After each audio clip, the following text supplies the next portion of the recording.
Sinabi ni Mayor Vico na di umano tumanggap ng hanggang 10 million itong dalawang media practitioners na si Julius Babaw at saka si Corina Sanchez para i-feature yung naging kalaban niya sa politika na itong Diskaya na isang kontraktor. No? Wala naman pong krimen para sa mga mamamahayag na tumanggap ng pera sa kanilang mga news subject. Pero kung sila nga ay tumanggap, yan po ay considered as unethical. Hindi po katanggap-tanggap sa propesyon ng mga mamamahayag. Pero ang punto ron, tama ba na i-feature mo ang talambuhay na isang kontratista na alam naman natin na yumaman sa pamamaraan ng SOP? At parang pinupuri pa natin yung kayamanan niyang naipon dahil nga sa SOP. Ngayon naman, pag-usapan natin itong kontrobersya na sinabi ni Mayor Vico na di umano tumanggap ng hanggang 10 million itong dalawang media practitioners na si Julius Babaw at saka si Corina Sanchez para i-feature yung naging kalaban niya sa politika na itong Diskaya na isang kontraktor. No? Na ngayon nadadawit din dito sa pinakamalaking mga kontratista na lumamon di umano naman po, no? Hindi pa naman yan napapatunayan, ng mga pondo para sa flood control at iba pang mga infrastructure projects. Well, unang-una po, hindi po natin pakay kung talagang tumanggap yung dalawang media practitioners ng 10 million each. Kung tumanggap man sila, wala naman pong krimen na nagawa dyan, no? Dahil sila naman po ay mga pribadong individual. Siguro if at all, siguraduhin lang na nagbayad sila ng tax. Yan lang po ang kanilang pananagutan. Dahil wala naman pong krimen para sa mga mamamahayag na tumanggap ng pera sa kanilang mga news subject. Pero kung sila nga ay tumanggap, yan po ay considered as unethical. Hindi po katanggap sa propesyon ng mga mamamahayag. Yan po ang dahilan kung bakit unang-una ang ating saligang batas ay nagbibigay ng kalayaan ng malayang pamamahayag dahil napaka-importante ng trabaho ng mga mamamahayag. Ang teorya po sa isang demokrasya, walang isang tao na may monopolya para sa solusyon ng mga problema ng bayan. At para makahanap tayo ng solusyon sa ating mga hinaharap na pagsubok, kinakailangan magkaroon ng malayang merkado ng ideya. At ang kapangyarihan nga ng isang ideya na matanggap bilang katotohanan ay yung kapangyarihan niya na tanggapin ng taong bayan na yan ay katotohanan. No? Kaya nga po kapag tumanggap ng suhol ang isang mamamahayag, parang nagkakaroon ng pagtaksil sa katungkulan ng mga mamamahayag dahil ang kanilang katungkulan ay unang-una isiwalat ang katotohanan. Pangalawa, ibahagi sa malayang merkado ng ideya yung mga katotohanan na kanilang isinisiwalat. So pagtanggap ng pera, well, ibig sabihin yan, hindi sila nagdadagdag ng katotohanan sa malayang merkado ng ideya, pero ito ay hindi krimen. Ito ay makakaapekto sa, tindig ng isang media practitioner sa kanyang propesyon at yan ay kikilalanin na talagang yan ay maling gawain sa isang propesyon na ginagalang ng isang demokrasya. Ngayon, ito yung konteksto na nagkaroon ng dalawang feature reports itong si Corina Sanchez at si Julius Babaw na para bagang pinupuri yung tagumpay nitong contractor na Diskaya na biglang yaman. At alam naman natin, ang kayamanan nila ay kasama na dyan yung 40 na mamahaling mga sasakyan, lahat imported, na ngayon ay tinitignan ng Bureau of Customs kung nagbayad nga ng buwis. Dahil dapat lang naman habulin yan. No?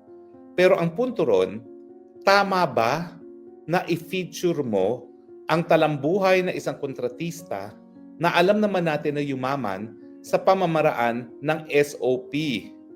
At parang pinupuri pa natin yung kayamanan niyang naipon dahil nga sa SOP. Alam mo, issue sa mga mamamahayag at sa publiko rin, issue ng kredibilidad kung sila'y tumanggap ng pera para siya'y ma-feature. Pero sa totoo lang, may SOP din talaga yan. Minsan, in fairness to the news anchor, hindi news anchor ang nagdedesisyon kung sino i-feature. So sa PR, yung public relations sa tinatawag na meron din korupsyon, kaya nga lang, pribadong sektor yan, kaya hindi mo masasabing krimen na nangyayari, pero korupsyon pa rin, pero labag kasi sa ethical standards ng mga mamamahayag, yung producer ang susuhulan mo para gumawa ng kwento o ng istorya. Yan ang ginagawa ng mga PR practitioners. Bagamat, kung meron talagang newsreader o kaya host na tatanggap, babayad din sila, no? Pero talagang ang contact person dyan ay yung producer, yung segment producer na magpo-produce ng segment na yan. Ang issue ngayon, tama ba na si Julius Babaw at si Corina, sabihin na natin wala silang tinanggap na pera, ay gumawa ng segment para sa isang kakandidato na alkalde ng Pasig at alam nila na ang kayamanan ay nanggaling sa pangungontrata sa gobyerno. Now, pwede bang sabihin ng dalawang mamamahayag na hindi nila alam ang patakaran sa DPWH? Tingin ko hindi. Kasi panahon pa ni Cory Aquino, nagkaroon na ng pag-aaral ang PCIJ kung paano yung sistema nga ng pork barrel. Talagang pinagkakapirahan ng congressman at senatong walang project sa distrito nila na wala silang porsyento. Can you imagine? Kaya nga kung kada distrito ay merong hindi bababa sa 2 billion na proyekto pang infrastruktura at 10%, dati-rati 10%, meron silang 200 million. Ngayon, mas malaki na, umaabot na hanggang 40% ang mga proyekto na hindi flood control. Pero pag flood control, 60% nang napupunta sa kanila. Pinaghahatian naman. Kasama na dyan yung mga taga-DPWH at saka yung buwis na ibabayad para sa proyekto dahil hindi naman pwedeng hindi sila magbayad ng buwis dahil recorded talaga kung ano yung halaga ng isang proyekto. So tama ba yun? Na para bagang pinupuri mo ang kayamanan ng isang kontratista na alam mo namang hindi po pwede na nanggaling lamang sa tamang mga pamamaraan.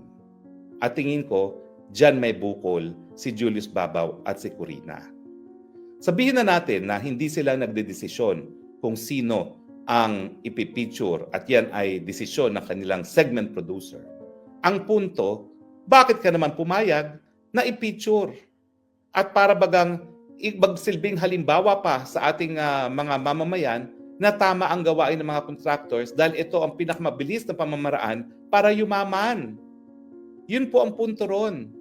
Para bagang pinuri mo sila na naging biglang yaman sila dahil sa pagiging kontratista na alam mo naman na talagang yayaman ang kontratista kung sila ay corrupt. Alam nyo, sa iba't ibang bansa, tinatanggap naman na dapat kumita ang kontraktor. At siyempre, linalagyan na yan. Sa kada bidding, linalagyan niya na yan ng parang 30% allowance for kita. Kasi siyempre, kinakailangan equipment, kinakailangan panweldo ng mga kontratista.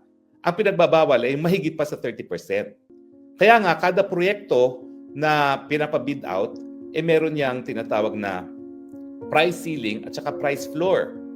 Yung pinakamababang halaga ng proyekto at pinakamataas.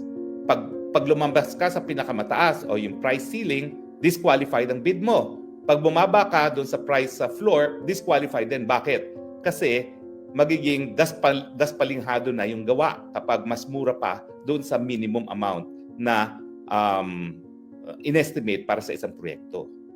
So daspalinghado naman ang gawa kung bababa sa price floor. So, ibig sabihin, meron na talagang halaga. Alam na ng DPWH kung magkano lamang ang halaga ng isang proyekto. Kaya nga gustong-gusto nila ang flood control project kasi hindi mo mamomonitor kung talagang ginagawa na nga ng kontratista yung dapat niyang gawin. Okay.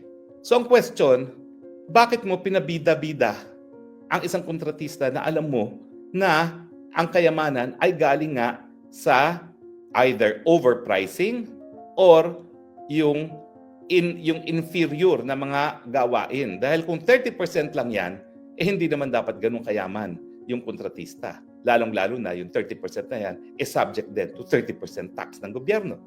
Diba? So yan ngayon ang dilema sa mga mamamahayag. Dapat bang pinupuri ang gawain ng mga kontratista na alam natin ay yumaman lamang dahil sa korupsyon? Sa tingin ko, lahat tayo ang sagot, hindi. Dahil ang media dapat pinupuri yung mga tama ang gawain, hindi yung mga kriminal na gawain, gaya ng mga kurapot na kontratista na nakikipagkunsabahan sa mga kurapot na mga senators at congressman. Anong pananagutan ng media pag sila nga ay pinupuri ang gawaing mali? Well, sa legal, wala. Kasi hindi pa naman napapatunayan nagkakasala si Diskaya. Pero in reality, mawawala ng tiwala ang taong bayan doon sa mga news sources na yan. In this case, kay Julius Babaw at kay Corina Sanchez. Huwag natin pag-usapan kung talagang tumanggap sila, pero sa tingin ba nila ni Julius Babaw at ni Corina Sanchez, paniniwalaan pa rin sila ng taong bayan next time na meron silang ibibida-bida na alam natin na ang kayamanan ay nanggaling sa mga kriminal na mga pamamaraan. Dahil ang korupsyon po ay kriminal. Hindi ibig sabihin na palibasa tinatawag nating SOP yan, Standard Operating Procedure, dapat na nating tanggapin. Nagagalit ngayon ng taong bayan, not necessarily dahil doon sa 10 million na binayad sa kanila, di umano, nagagalit ang taong bayan dahil pinuri ang gawaing mali at yan yung pagkakakitaan ang mga proyekto ng gobyerno. Makakabawi ba sila? Well, unang-una tingin ko, maapektuhan yung mga manunood sa kanila dahil mababawasan yung hanay ng naniniwala sa kanila. Now, in that sense, wala pong pagkakaiba yan sa mga ordinaryong vloggers. Dahil kapag ang vlogger ay palaging fake news, wala namang makikinig na sa kanya. Tignan niyo yung nangyari dun sa Jam. Ano nga ba pangalan ng Jam na yan? Dati sikat na sikat. Dahil nga walang paninindigan, pabale-balentong ang kanyang katapatan sa kung sino man ang nakaupo sa gobyerno, wala nang nakikinig sa kanya. Dati-dati hot na hot siya. Ganyan din ang mangyayari sa mga news anchors kung hindi sila pagkakatiwalaan. Now, siguro panahon na rin na pag-aralan ng Kongreso kung dapat bang maging krimen ang pagtanggap ng pera ng mga mamamahayag kapalit ng coverage. Ang problema dyan, kapag ikaw ay nagpataw ng parusa sa mga tatanggap ng payola ng mga mamamahayag, baka naman yan ay magresulta sa paglabag sa kalayaan ng malayang pamamahayag. Kasi ang gagawin naman ng gobyerno, kapag masyadong masakit ang mga kritisismo na isang media practitioner laban sa gobyerno, gagawa ng kaso na ikaw ay tumanggap ng pera sa mga news sources. No? So, bagamat po pwede, ang tingin ko, mas malaki ang danger na gagamitin yung ganyang parusa para supilin ang malayang pamamahayag.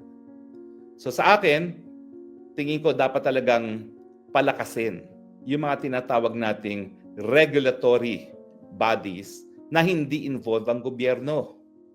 Sa broadcast, yan po ay kapisanan ng Broadcasters ng Pilipinas.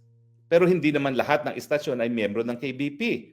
Ang GMA na pinakamalaking media outfit ay hindi member ng KBP. Pero sinasabi naman ng KBP na sila mismo ang nagpapatupad ng the highest ethical standards at katunayan daw ay meron silang ombudsman kung saan po pwede magreklamo yung mga sa tingin nila naging biktima ng hindi patas na pamamahayag. Kinakailangan siguro at this point na talagang sa hanay ng mga broadcasters at ng mga mamamahayag, palakasin nila yung sarili nilang regulatory bodies. Sa broadcast, yan ay kapisanan ng Broadcasters ng Pilipinas. Sa print, yan ay ang Philippine Press Institute. At kinakailangan siguro na sila na mismo ang magdisiplina sa kanilang mga hanay dahil kung gobyerno ang gagawa niyan, magkakaroon nga ng paglabag sa kalayaan ng malayang pamamahayag.